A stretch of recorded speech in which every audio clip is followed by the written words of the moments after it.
मीठे बच्चे, अर्थ सहित बाप को याद करने से ही तुम्हारे पाप नाश होंगे। आत्मा पतित से पावन बनेगी। नंबर 1 सब्जेक्ट है याद की। प्रश्न, मनुष्यों की अर्जी क्या है और बाप उस अर्जी को कैसे पूरा करते हैं? उत्तर, मनुष्य बाप से अर्जी करते हैं, ओ गॉड फादर, हमें पापों से मुक्त करो। ओ रहम दिल बाबा, रहम करो। बाबा सभी की अर्जी सुनकर स्वयं आते हैं और पापों से मुक्त होने की युक्ति बताते हैं। बच्चे, तुम मुझे याद करो। सिर्फ बाप की महिमा गाने से कोई फायदा नहीं, चरित्र गाने नहीं है, लेकिन राजयोग सीख कर चरित्रवान बनना है। गीत भोलेनाथ से निराला कोई और नहीं, बिगड़ी को बनाने वाला कोई और नहीं। ओम शांति। यह महिमा किसकी सुनी? बिगड़ी बनाने वाले की। आदि मध्य अंत की नॉलेज सुनाने वाला वह है ऊंच ते ऊंच। जब कोई समझने के लिए आते हैं तो हमेशा उनको पहली बात समझानी है कि ऊंच ते ऊंच भगवान गाया जाता है। ऊंच ते ऊंच उनका नाम भी है, ऊंच ते ऊंच उनका ठाव यानी रहने का स्थान भी है। ऊंच ते ऊंच रहने वाला है परमपिता परमात्मा। वह है निराकारी दुनिया, जहां निराकार परमपिता परमात्मा रहते हैं। फिर नीचे है आकारी और साकारी दुनिया। तो पहले पहले परिचय उनका देना है। परमपिता परमात्मा तो है ही ट्रुथ, वह है रचयिता। फिर है उनकी रचना, ऊंच ते ऊंच बीज रूप। फिर उनके नीचे सूक्ष्म वतनवासी ब्रह्मा विष्णु शंकर, वह है रचना। रचयिता सबके ऊपर है, वह रचयिता है बाप, बाकी है रचना। सब एक परमपिता परमात्मा की संतान है, इसलिए हम आत्माएं सब भाई भाई ठहरे। तो परमपिता परमधाम में रहते हैं, उनको ही परमात्मा कहा जाता है। पहले पहले है ऊंच ते ऊंच परमपिता परमात्मा, जिसको मनुष्य सृष्टि रूपी झाड़ का चैतन्य बीज रूप कहा जाता है। वह सत्य चित्त आनंद स्वरूप है। सत अर्थात सच कहने वाला। आत्मा भी सत है, वह भी जलती मरती नहीं। सत्य के बच्चे भी सच्चे होने चाहिए। तुम पहले पहले देवी देवता सच्चे थे। सचखंड स्थापन करने वाला सच्चा बाबा है। ऐसे नहीं कि परमपिता परमात्मा झूठ खंड स्थापन करते हैं। नहीं, सचखंड था, फिर यह भारत झूठ खंड बना है। सच्चा है परमपिता परमात्मा। पतित बनाने वाले को सच्चा नहीं कहेंगे, और सब है झूठे। 5 विकार रूपी माया रावण झूठा बनाती है। तुम जानते हो कि हम आत्माएं फिर से परमपिता परमात्मा से वर्षा ले रही है। गाया भी जाता है, आत्माएं और परमात्मा अलग रहे बहुकाल।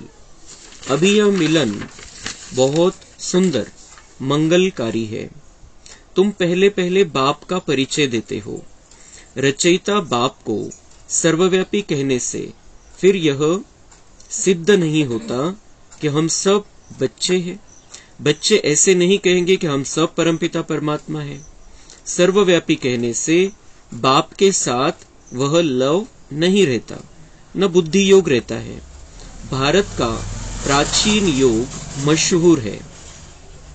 वास्तव में बुद्धि का योग लगाना है बाप से। सर्वव्यापी है तो फिर योग किससे लगाए? क्या अपने आप से लगाए? कोई अर्थ ही नहीं निकलता है। यहाँ तो तुम अर्थ सहित जानते हो। याद से फिर आत्मा अच्छी होगी, बर्तन साफ होगा। आत्मा जो इम्प्योर बनी है वह प्योर बनती जाएगी। ऊंच ते ऊंच बाप आकर पढ़ाते हैं और ऊंच ते ऊंच पद प्राप्त कराते हैं। साधु संत आदि सब प्रार्थना करते हैं। प्रार्थना को रिक्वेस्ट भी कहा जाता है। ओ गॉड फादर, हम अर्जी करते हैं, हमारे पापों को दग्ध करो और रहमदिल बाबा रहम करो। ऐसे ऐसे पुकारते हैं। रहम सभी तो नहीं करेंगे, सब पर रहम करने वाला तो एक ही बाप है। सर्वोदया कहते हैं ना। अब वह क्या करते हैं, कितने पर रहम करते होंगे, वह भी ड्रामा में नोंद है। मास्टर की बैठ महिमा करने से कोई भी फायदा नहीं है। बाप की सिर्फ महिमा करना वह ज्ञान का सागर है, सुख का सागर है। इससे कुछ भी मिलता नहीं है। अभी तुम बच्चे समझते हो कि बाबा हमको राजयोग सिखलाए त्रिकालदर्शी बनाता है, अर्थात तीनों कालों और तीनों लोकों की नॉलेज देता है। तो तुम मास्टर त्रिलोकी के नाथ भी कहला सकते हो, त्रिकालदर्शी भी कहला सकते हो। बरोबर हम तीनों लोकों को जानने वाले नाथ बनते हैं। यह राजयोग है, हम बादशाह बन रहे हैं। तर बाबा आज आपल्याला पण पक्क करून घेताय की तो कोण आहे आणि आता आपल्याला काय करायचंय।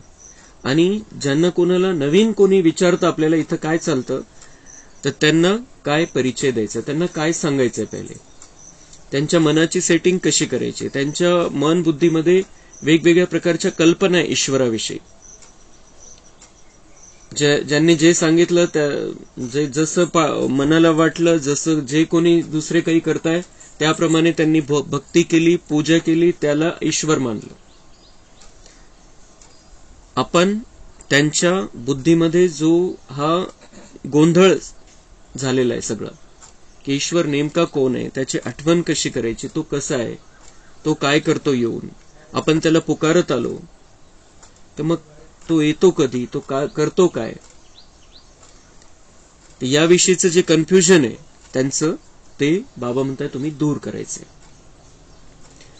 तो भगवान हमारी अर्जी को सुनता आया है भक्ति मार्ग में। रिक्वेस्ट बाबा म्हणतात तुम्ही रिक्वेस्ट केली, अर्ज टाकले मला की तुम्ही या, पतितांना पावन करण्यासाठी तुम्ही या, आम्हाला पावन बनवा। तो फिर उस अर्जी को वो स्वीकार करता है ड्रामा अनुसार। आपला अर्ज तो स्वीकारतो, आपली रिक्वेस्ट, आपली विनंती तो स्वीकारतो आणि तो येतो। मग त्या पूर्ण कसं करतो तो, आपण आपली जी मागणी आहे त्याला तो पूर्ण कसं करत असतो। वो आता है, हमें तीनों कालों का, तीनों लोकों का ज्ञान देता है और ये समझाता है कि अपने आप को पावन बनाना है, अपना भाग्य बनाना है, तो अब तुम मुझे याद करो, तुम मुझे याद करो। ये वो सिखाता है, ये समझाता है। हमारी अर्जी स्वीकार कर ली उसने, वो नीचे आ गया संगम युग में। संगम युग में आकर वो हमें तीनों लोकों का, तीनों कालों का ज्ञान देता है, अपना परिचय देता है, हमारा परिचय देता है, दुनिया में जो समय चल रहा है उसके बारे में बताता है, नई दुनिया जो आने वाली है उसके बारे में बताता है। और फिर हमें जब ये सारा ज्ञान मिल जाता है तब हम उसको यथार्थ रीति से याद कर सकते हैं। तो बाबा म्हणतात तुम्हारी अर्जी स्वीकार करके मैं आया हूं, अब मैं कहता हूं मुझे याद करो।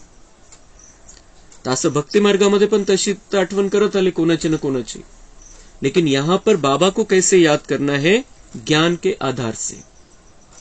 ज्ञान मिला, परिचय मिला, समझ में आया, बाबांनी सगळे कारण दिले, तर्क सांगितले आणि त्यामुळे आपल्याला क्लियर झालं कि बाबा जो है वो ऊंचे ते ऊंचा है, सबसे बड़ा है, उससे बड़ा कोई भी नहीं है। जब कभी हमारे ऊपर संकट आया, जब कभी परिस्थिति आई, जब कभी दुख आया, तब हमने ऊपर वाले को पुकारा है, ऊपर वाले को पुकारा है। तो वरचा कोण है मग, तो वरचा कोण आहे ते बुद्धी तर एकामध्येच जाते त्यावेळेला. असं नाही की सगळे हजारो देवी देवतांना आपण बघतो त्यावेळेला, ज्यावेळेला खूप संकट आहे, खूप विघ्न आलेलं आहे, परिस्थिती मोठी आलेली आहे, खूप त्रास होतोय, तर आपल्या बुद्धीमध्ये एकच कोणीतरी असतं, ऊपर वाला आ जाओ, तुम आ जाओ. तो ऊपर वाला जो है वो परमपिता परमात्मा शिव है. वो ऊपर वाला, तो हमें तो क्लियर हो गया है, लेकिन इस तरीके से हमें दूसरों को समझाना है. त्यांना कोणालाही कोणी यायचंय, ज्ञान ऐकायचंय, त्यांनी मुरली ऐकायची, पण त्याच्या आधी त्याला ही मुरली कोणाची हे कळालं पाहिजे. ये ज्ञान किसका ये समझ में आना चाहिए. तब उसको ज्ञान का महत्व समझ में आएगा, मुरली का महत्व समझ में आएगा. तो वो कौन है, वो कौन है जो ये सारी बातें सुनाता है, वो कौन है जिसकी ये मुरली चलती है. तो वो है ऊंचे ते ऊंचा, वो सर्वोच्च है, सबसे बड़ा है, वो शिव है. और उसका भक्ति मार्ग में भी सभी धर्म वालों ने उसको किसी न किसी रूप से स्वीकारा है. क्लियर कट त्यांना सांगायचंय कि वो सबसे बड़ा जो है वो शिव ही है. भक्ति मार्ग में जो हिंदू धर्म में उसकी शिवलिंग के रूप में आराधना है, उसको बहुत ज्यादा महत्व है. ज्योतिर्लिंगम को त्याला खूप जास्त महत्व दिलेलं आहे. जे तीर्थयात्रा करतात तिथं शिवाचंच आहे सगळं, जे मुख्य तीर्थयात्रा आहे. फिर अलग अलग धर्मों में उसको अलग अलग रूपों से, अलग अलग नामों से जाना जाता है. यीशु ख्रिस्तानी कधी ही म्हटलं नाही की मैं ईश्वर हूं. उसने कहा कि God is light, I am the son of God. तो प्रकाश स्वरूप आहे. त्यांनाही परिचय नव्हता, पण ते स्वतःला ते ईश्वर त्यांनी नाही म्हटलं, पण त्यांनी सांगितलं वो प्रकाश स्वरूप है. तो हम जानते हैं परमात्मा ज्योति बिंदु है, प्रकाश का ही स्वरूप है, और हम सब उसके बच्चे हैं. तो उनको परिचय नहीं था, फिर भी वो यहां पर आकर संगम युग में वो आत्मा, यीशु ख्रिस्त की आत्मा, थोड़ा तो ज्ञान लेकर चली गई थी. और इसलिए उसको जब नीचे आते हैं द्वापर में, तब उन्हें वो स्मृति रहती है, और उस हिसाब से वो बताते हैं कि परमात्मा तो लाईट रूप है, मतलब ज्योति बिंदू है. तर तसंच प्रत्येक धर्मामध्ये काही ना काही रूपामध्ये, मुस्लिम धर्मामध्ये म्हटलेले अल्लाह एक नूर है. नूर म्हणजे ज्योतिबिंदू, ज्योत है, नूर म्हणजे ज्योति है ती. तो अल्लाह को वैसे ही माना है उन्होंने. और बुद्ध धर्म में, जैन धर्म में गौतम बुद्ध ने जो तपस्या की, याद किया, किसको याद किया, महावीर ने किसको याद किया, तो उनको क्लियर नहीं है उन धर्म वालों को.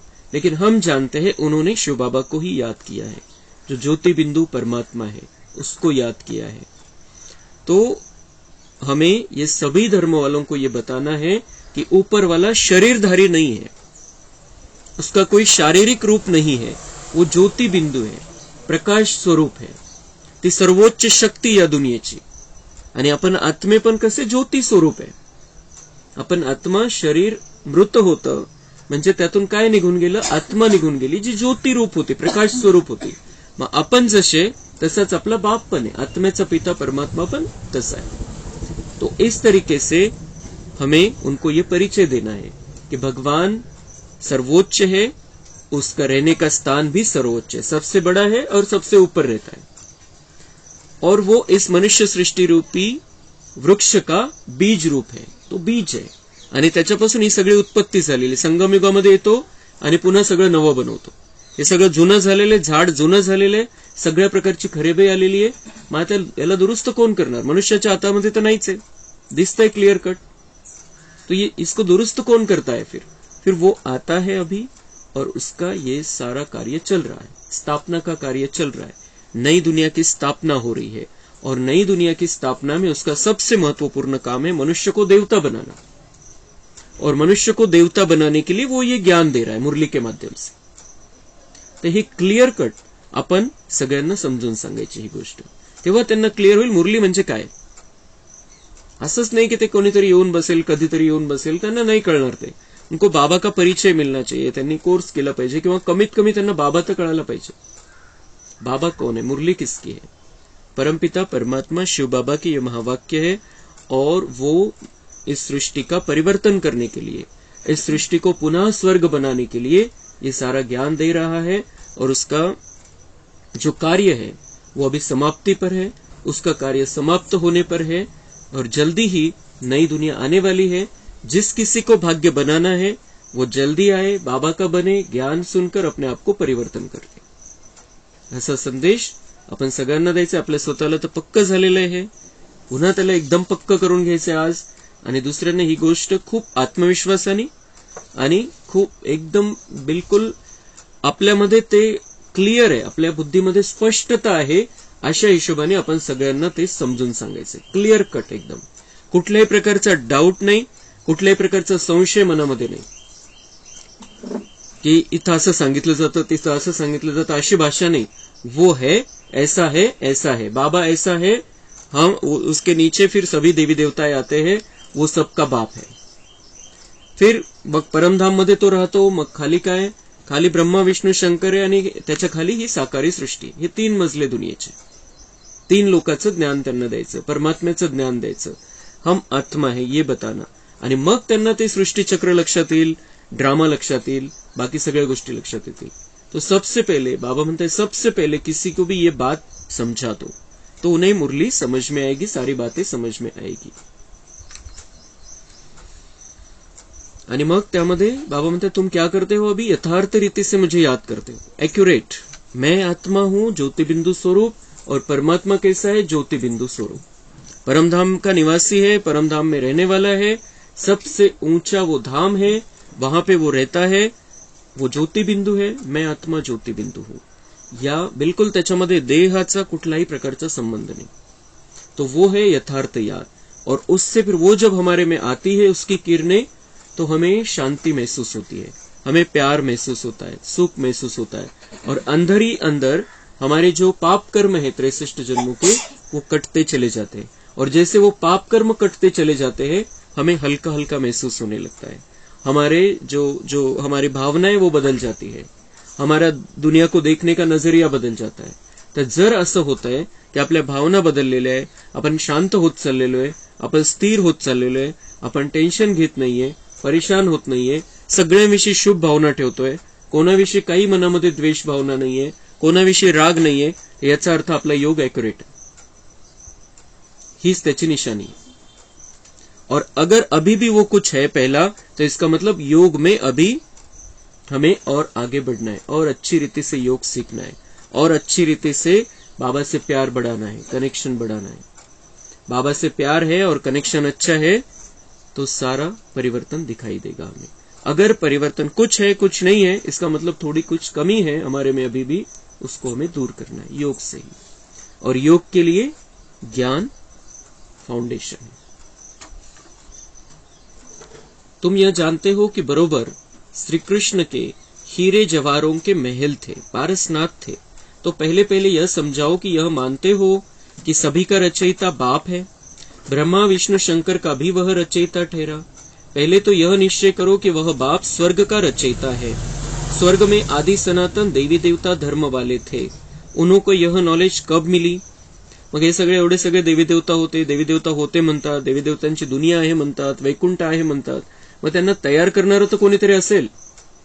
तो उनको बनाने वाला कौन है, वो एक परमात्मा है जो सबका बाप है. तसं आपण त्यांना पुढची गोष्ट समजून सांगायची. तो उन्होंने यह नॉलेज कब मिली, मग त्यांना कधी भेटलं असेल हे नॉलेज, कलियुगाच्या अंतिम समयाला, मग पुन्हा सतयुगामध्ये येण्यासाठी. बाप कहते कि मैं कल्प कल्प संगम युगे आता हूं नॉलेज देने. बरोबर तुम सतयुग आदि के पारसनाथ बन रहे हो. कितनी फर्स्ट क्लास नॉलेज है. यहाँ बैठे हो, तुम समझते हो हम बाबा से स्वर्ग का वर्षा पाए, पारसनाथ पारसपुरी के मालिक बनेंगे. बुद्धि जानती है कि लक्ष्मी नारायण आदि देवी देवताएं कितने धनवान थे, बहुत जेवर आदि थे, बड़े साहूकार होते हैं. तो पहले पहले बाप को जान, उनसे वर्षा लेना है, याद से वर्षा लेना है. सूक्ष्म बात यह है.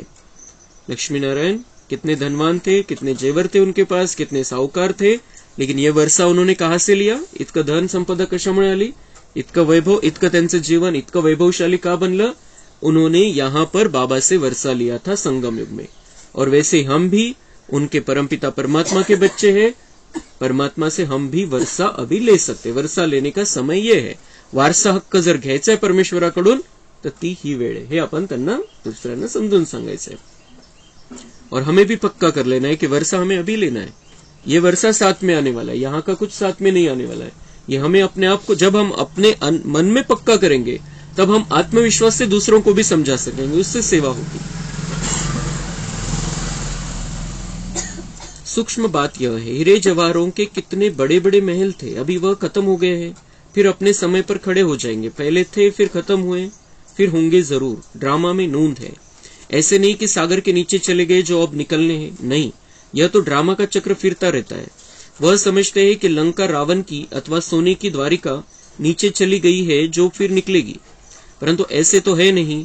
अभी तुम द्वारिका के मालिक बन रहे हो। कितने माला माल थे, धन दौलत सब था, अब सब गायब हो गया है, सब ले गए। फिर ऐसे ही होगा। पहले पहले बाप का परिचय देकर फिर चक्र का राज समझाना है कि यह कैसे फिरता है। तो बाबा म्हणता है, ये दुनिया पहले ऐसी थी, इतना सुंदर, इतने मालामाल, इतना धन दौलत सब कुछ था, तो ऐसे नहीं कि वो समुद्र में चली गई वापस निकल के आएगी, तसं नाही, ते नष्ट झालं।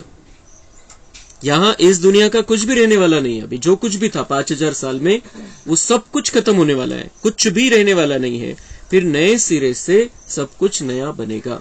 तो हमारे लिए ऐसे नहीं कि पुराने महल निकल के आएंगे और हम उसमें रहेंगे। हमारे लिए नए महल बनने वाले, और सुंदर महल बनने वाले हैं। जो कुछ भी यहाँ से लूट कर लेकर गए हैं वो सब वापस आने वाला आहे हमारे पास। ते जे सोनं, हिरे, माणिक, मोती जे काही इथून नेलेलं आहे ते सगळं एकतर असं दाखवलं दादींना वगैरे साक्षात्कारामध्ये की विमानामध्ये भरून भरून इकडे रिटर्न आणलेलं आहे शेवटी। आणि समुद्राने जेव्हा ते त्याला तो पूर आला, सुनामी आली, त्याच्यामध्ये तिकडचं सोनं सगळं वाहून इकडे आलं। अशा प्रकारे ते सगळं होणार आहे। इथं पुन्हा ते सोन्याच्या खाणी पुन्हा भरून जाणार आहे। यहाँ पर सोने, हीरे, जवाहरों की हमारी वो जो दुनिया है वो फिर से नए सिरे से स्थापन होने वाली है। नीचे कुछ गया नहीं, नीचे गया तो गया, वो अभी फिर से निकलने वाला नहीं है, अभी फिर से नया बनने वाला है हमारे लिए। तो फिर मग समझवायचं तर काय, पहले पहले बाप का परिचय देकर फिर चक्र का राज समझाना है कि अभी ये कलयुग समाप्त होकर सतयुग फिर से आने वाला है, फिर से वो सुंदर दुनिया आने वाली है। ये चक्र का राज समझाना है। यह कैसे फिरता है, सतयुग की स्थापना बाप ही करेंगे। अब बाबा सम्मुख बैठ कहते हैं कि मुझे याद करो। इस याद की योग अग्नि से ही तुम पतित से पावन बनते हो, और कोई उपाय नहीं है, और कोई उपाय नहीं। जर तुम्हाला पतितापासून पावन बनायचे तो एकच उपाय, बाबा की यथार्थ रीति से याद करना, नहीं तो फिर उपाय नहीं है। फिर वो ड्रामा में सजा है हमारे लिए। सजा खाकर फिर पावन बनना है, सजा खाकर अपने पापों को नष्ट करना है। ती एक सिस्टीम मध्ये अरेंजमेंट केलेली आहे। जर तुम्हाला हा उपाय नाही वापरायचा आहे तर मग भोगा, दुःख भोगा। मग उपाय, उपचार काय आपल्या पापापासून मुक्त होण्यासाठी? एक बाबा की याद, एक्युरेट। योग अग्नि से आत्मा पतित से पावन बनती है। पतित पावन बाप ही आकर पावन दुनिया स्थापन करते हैं। पतित पावन कहने से बुद्धि परमात्मा की तरफ चली जाती है। गंगा नदी तो वहां भी होती है। पतित पावन इथं काय म्हणतात, पतित पावनी गंगा है। मग काल एक चित्र आलं सुंदर मोबाईल मध्ये की तो जो भीष्म है त्याला काय म्हटलं गेलं, गंगापुत्र। तो वो गंगापुत्र भीष्म के पाप भी गंगा नहीं धो पाई, उसको भी उसकी सजा भोगनी पड़ी। जो कुछ भी उसने गलत किया था, जो कुछ भी उसने कौरवों का साथ दिया भीष्म ने, और जब वस्त्र हरण हो रहा था तब वो तटस्थ रहा, तो वो जो पाप थे वो पाप भी नहीं धुल पाई गंगा उसके पुत्र के, तो बाकियों के क्यों धोएगी वो।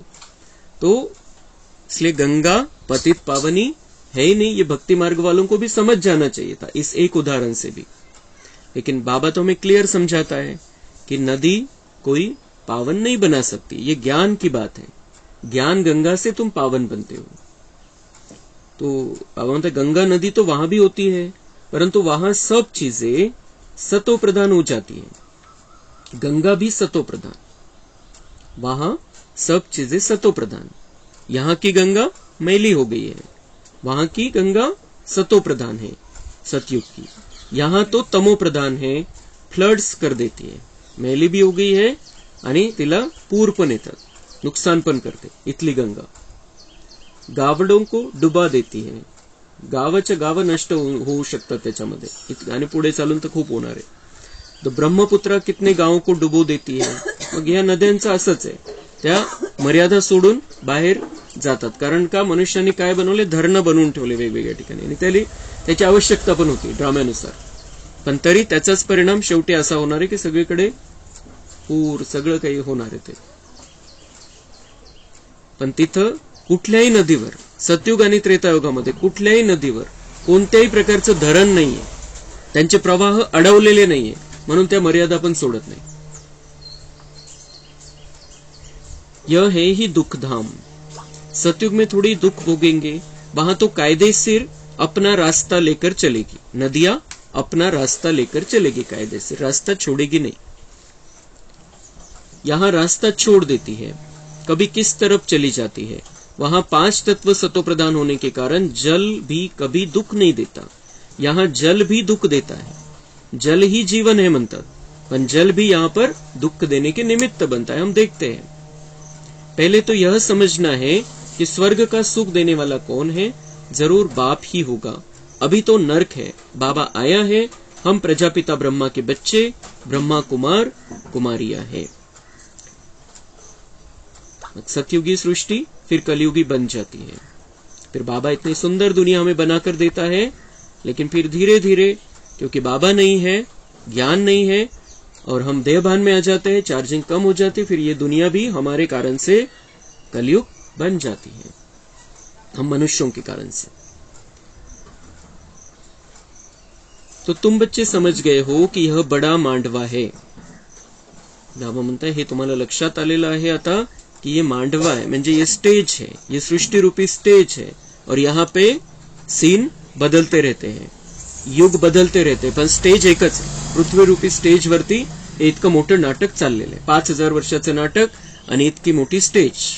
हे आकाश तत्व पृथ्वीवरती आहे, पण आकाश तत्वामध्ये हे सगळं नाटक चाललेलं आहे. तो तुम बच्चे समझ गए हो कि यह बड़ा मांडवा है आकाश तत्व का. इसमें खेल होता है.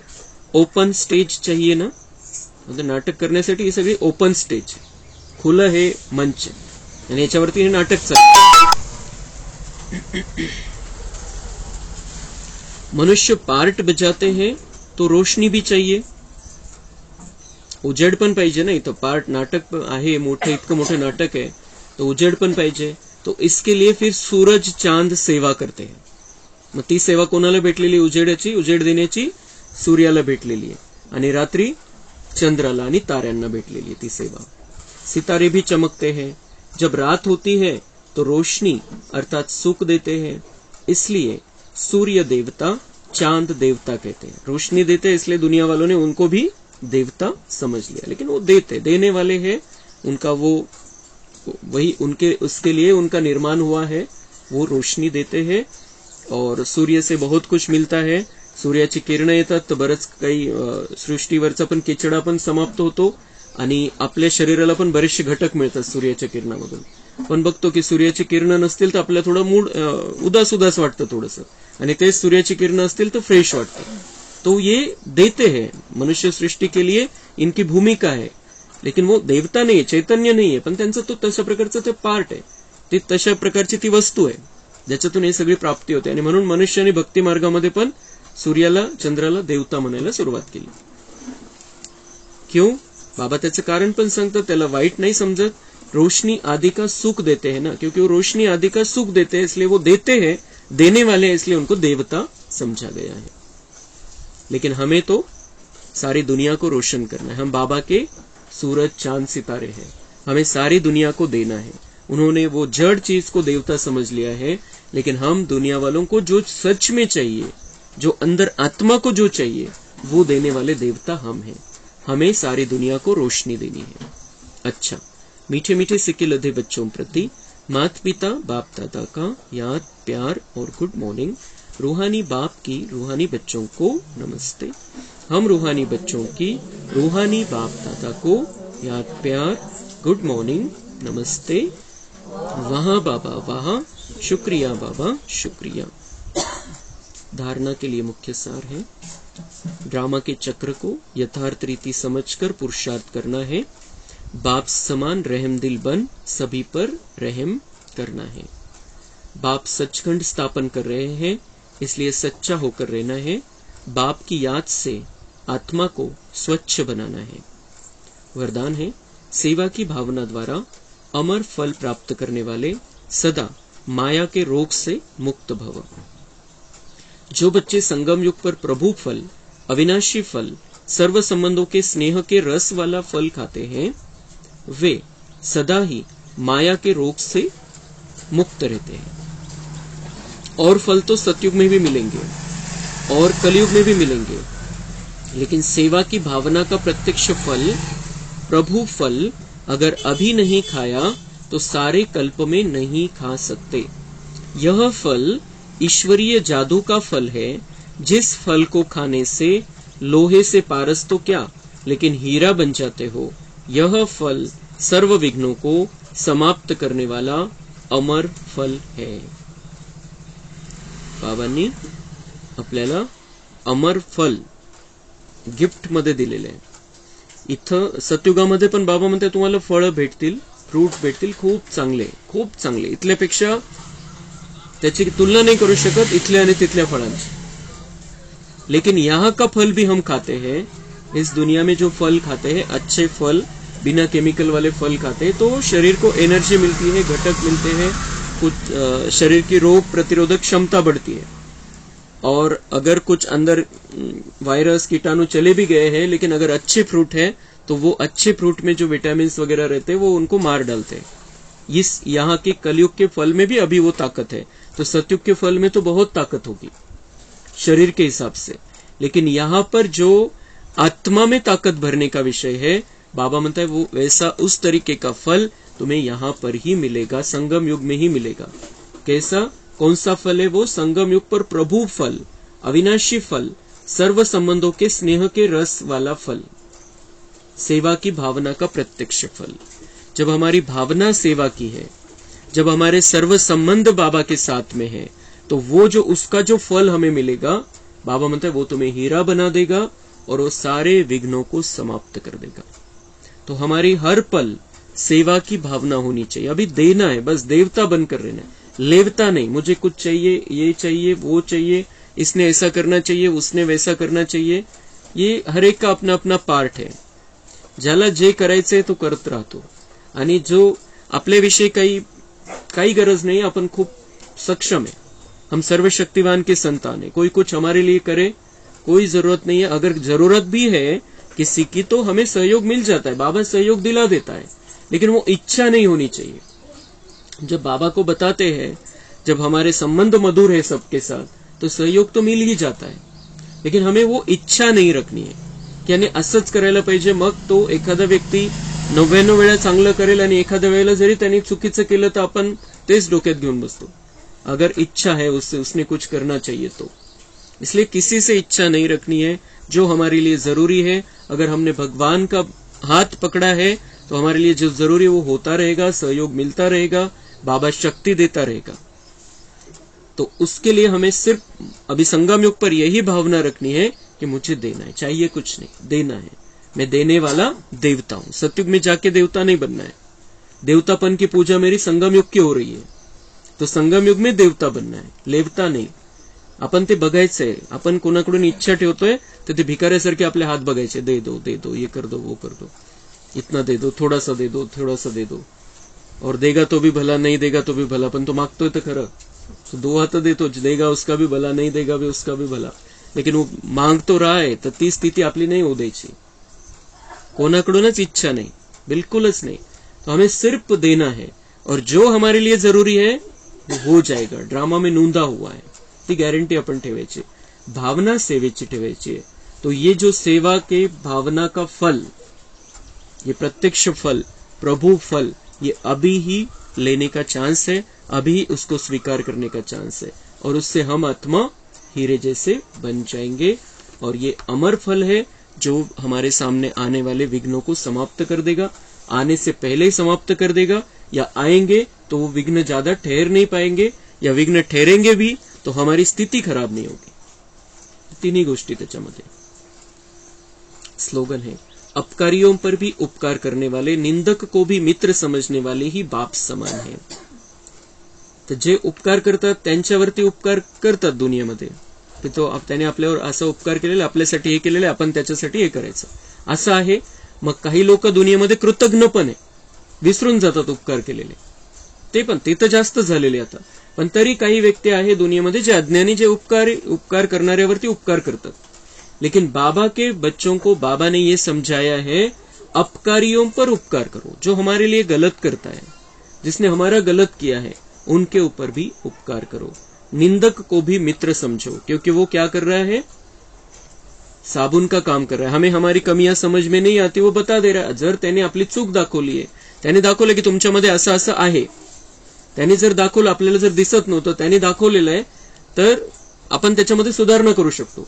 आणि त्याने आपल्याविषयी सांगितलं की तुमच्यामध्ये असं असं आहे, आपल्याला माहिती की ते आपल्यामध्ये नाहीये, तर नो प्रॉब्लेम, सांगितलं ठीक आहे, मला क्लिअर तर झालं आहे की नाही चेक करायला चान्स तर मिळाला. इसलिए बाबा सिखाते निंदक को भी अपना मित्र समझो और अपकारी पर भी उपकार करो. तो ये बाप समान स्थिति है, क्योंकि बाबा ने कभी भी किसी के बारे में कुछ भी गलत नहीं सोचा, गलत भावना नहीं रखी. बाबा ने, ब्रह्मा बाबा ने भी और शिव बाबा ने भी. तो उनके जैसा हमें बनना है. तो निंदक को भी अपना मित्र समझना है, अपकारी पर भी उपकार करना है, सबके प्रति शुभ भावना रखनी है. एक छोटा सा संदेश.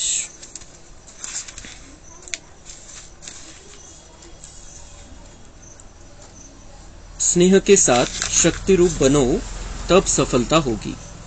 आज जब मैं वतन में गई तो ऐसे लगा जैसे कोई सूर्य के नजदीक जाए तो सूर्य की गर्माइश या सकाश तेज अनुभव होती है. ऐसे ही आज वतन में जैसे ही आगे बढ़ती गई तो ऐसे अनुभव हुआ. ऐसा कधीच अनुभव होत नाही. दादी म्हणताय की मैं जब आज वतन में गई तो सूर्य की जैसे गर्माइश अनुभव होती है, वैसे हो रहा था. जसं ते गीतेमध्ये दाखवलं की हजारों सूर्य जैसा तेजोमय है, वो रूप दिखाया. फिर उसने कहा कि सहन नहीं होता है, तसं नाही, तेवढं पण नाही. पण दादी म्हणताय की वैसे गर्माइश अनुभव हुई. जैसे मैं आगे गई तो ऐसे लग रहा था जैसे कोई भट्टी के सामने जाते हैं, भट्टी के सामने जाते, इतकी त्याच्यामधून तेजस्वी किरण येत होती तिथं. तो आज बाबा लाल लाल लाइट में जैसे कि अव्यक्त फीचर में दिखाई दे रहे थे और सूर्य के समान किरणें निकल रही थी. पॉवरफुल आणि जवळून, जसं सूर्याच्या एकदम जवळ गेलेले असं दादी म्हणताय की मला असा आभास होत होता, जसं सूर्य समोर आहे. क्या देखा कि नीचे बहुत बड़ी सभा है. मग काय दाखवलं, नीचे बहुत बड़ी सभा है. तिथं सभा है, बाबा ऊपर है, सूर्य के जैसे किरणें दे रहे हैं. नीचे बहुत बड़ी सभा है. ऐसी सभा साकार रीति में ब्राह्मणों की कभी नहीं हुई. कि जहां पर बाबा इतनी शक्तिशाली किरणें दे रहे हैं, ऐसी साकार रीति से नीचे मैंने सभा नहीं देखी. दादी म्हणता है जशी बाबांनी वरती दाखवली. सभी ब्राह्मणों पर वह किरणें जा रही थी और मैं भी वतन में गई तो देखा कि मेरे पर भी वह किरणों की लाइट माइट आ रही है. त्या किरणांचा प्रकाश आणि शक्ती सगळ्यांवरती जातीये आणि माझ्यावरती पण येते, एकदम पॉवरफुल किरण. डायरेक्ट दादींनी ते दृश्य बघितलं. तो थोड़ी देर बाद मैं बाबा से उसी रूप में मिली और कहा, बाबा मैं भोग लेकर आई हूं. बाबा भोग स्वीकार करते हुए सिखला रहे थे कि खाते समय कैसे लाइट माइट स्थिती में रहना है. अशी ती शक्तिशाली स्थिती दाखवली. हे कशासाठी दाखवलं की आपणही त्या स्थितीमध्ये राहायचं. हमारे द्वारा भी वो किरणें निकलनी चाहिए, शक्ति की किरणें, लाइट की किरणें निकलनी चाहिए. मग भोजन करताना दादी म्हणताय, मग जेव्हा भोग स्वीकार करत होते बाबा, त्यांनी तेही शिकवलं की भोजन करते हुए कैसे लाइट माइट स्थिति में रहना है. उस भोजन को सकाश देनी है और सब तरफ, जैसे भोजन के समय दूसरा कुछ काम नहीं रहता है, ऐसे समय पर हमें सारी दुनिया को भी सकाश देने का चांस है, बाबा के बहुत करीब रहने का चांस है, बाबा को अपने साथ बिठाने का चांस है, और बाबा की जो किरणें हैं वो सारे अन्न के कण कण में डालने का चांस है. तो वो कण कण में जाएंगे, वो किरणें बाबा की लाइट की और शक्ति की किरणें हमारे अंदर जाएगी और हमारे कण कण को रोशन करेगी, शरीर के भी, और आत्मा तो परफेक्ट बन ही जाएगी उससे. तो बाबा ही शिकवत होते कि इस तरीके से भोजन स्वीकार करना है. जैसे लाइट माइट की किरणें मुझसे निकल रही है, उस भोजन में जा रही है, बाबा सोबत है, आणि मग किरण ते ऑटोमॅटिक माझ्याद्वारे सगळीकडे पसरत आहे. फिर मैंने बाबा से पूछा कि बच्चों को याद प्यार तो देंगे ना। इस पर बाबा ने कहा कि स्नेह का रूप तो बहुत देखा, लेकिन स्नेह के साथ शक्ति रूप की स्थिति जो बाबा बच्चों को बनाना चाहते हैं वह अभी तक कम है। स्नेह तो बहुत देखा, लेकिन बाबा म्हणते बच्चों की जो शक्तिशाली स्थिती होनी चाहिए वो अभी तक कम है। तर शक्ती वाढवायची तर प्रेम तर आहेच, पण ज्ञानाचं फाउंडेशन पक्का करायचंय, तो हमारा बाबा से कनेक्शन पक्का होगा और शक्तिशाली हम बन जाएंगे। तो वो अभी तक कम है। तो आज बाबा स्नेह के साथ शक्ति भर रहे थे। जब हम बाबा के साथ बाबा की याद में बैठे, योग की किरणें ले बाबा से, तो शक्ति भी लेनी है, साथ साथ बाबा से प्यार भी लेना है, शक्ती भी लेनी है। वो स्थिती हमारी बन जाएगी। आपल्याला शक्तीचा आभास होऊन जाईल। जी कमजोरी मनामध्ये, विचारामध्ये, संकल्पामध्ये काही गडबड चाललेली, अब क्या होगा, कैसे होगा, सगळं समाप्त होऊन जाईल। सब समाप्त हो जाएगा। बाबा से बहुत शक्तिशाली किरणें लेनी है, सब अच्छा हो जाएगा, सब अच्छा होने वाला है। कल्याणकारी बाप का हाथ हमने पकड़ा है, सब अच्छा होगा। तो वो शक्तिशाली किरणें हम अपने अंदर लेंगे तो वो आत्मा शक्तिशाली बन जाएगी और परिस्थितियों पर हम विजय प्राप्त करेंगे। चाहे कोई भी परिस्थिति हो, किसी व्यक्ति ने लाई हो, किसी बीमारी ने लाई हो, या कुछ भी हुआ हो कम ज्यादा, सब ठीक हो जाएगा। तो बाबा ने कहा इसी से ही सेवा में सफलता होगी। जब हम स्नेह रूप बनेंगे, शक्तिशाली बनेंगे, तो हमारी सेवा में भी हम सफल हो जाएंगे। बाबा ने संदेश भी यह दिया कि सिर्फ स्नेह नहीं, लेकिन साथ में शक्ति भी भरनी है। बाबा ने खुद दृश्य में भी दिखाया कि बच्चों को इस सृष्टि को लाइट माइट की किरणें देनी है। इस सृष्टि को फिर हमें हमारे लिए तो लेनी है, लेकिन इस सृष्टि को भी हमारी रोशनी की जरूरत है, शक्ति की जरूरत है। तो हमें ये जो सकाश है, सकाश देना म्हणजे बाबांकडून घेणं किरणं आणि दुनियावाल्यांना देणं। बाबा से लाइट लेनी है, शक्ति लेनी है, अलग अलग प्रकार की किरणें लेनी है और दुनिया को देनी, ये सकाश है। और ये दुनिया पुकार रही है हमें, उनको अभी हमारे से ये चाहिए, तो वो देने का कर्तव्य हमें अभी करना है। जो जैसे बाबा ने आज वरदान दिया, सेवा की भावना का फल यहाँ पर तुम्हें प्राप्त करना है। ये प्रत्यक्ष फल और कभी नहीं मिलेगा, और इसी प्रत्यक्ष फल से तुम हीरे जैसा बन जाओगे और तुम्हारे विघ्न समाप्त हो जाएंगे। तो जितना हम सेवा करेंगे उतना हमारा भाग्य भी जमा हो जाएगा उसमें, और हमारी स्थिति भी श्रेष्ठ बनती जाएगी। तो इस दुनिया को जो सकाश की जरूरत है वो हमें अब देना चालू करना है। अच्छा, ओम शांति। कम बोल